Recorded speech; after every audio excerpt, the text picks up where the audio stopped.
I've been a pediatrician since 1982 when I graduated from medical school and started my residency. And over that time, I have experienced the American healthcare financing system getting worse and worse from the perspective that it's becoming more and more painful for the people, families, and children I've been able to help care for. There are, in fact, two kinds of toxicity that I have experienced as a medical practitioner.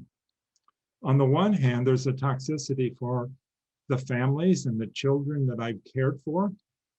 Can you imagine being the mother or the father of a very sick child? I did pediatric critical care.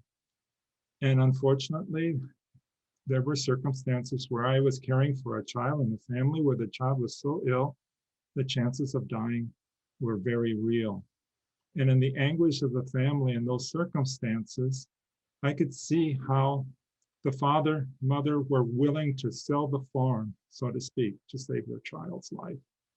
The other aspect of toxicity affects those who are doing the caregiving, the physicians, the nurses, the ancillary caregivers, is that we're placed in a position that our interaction with our patients is also made toxic by the recognition that everything that we want to do is weighed upon whether or not the family can pay.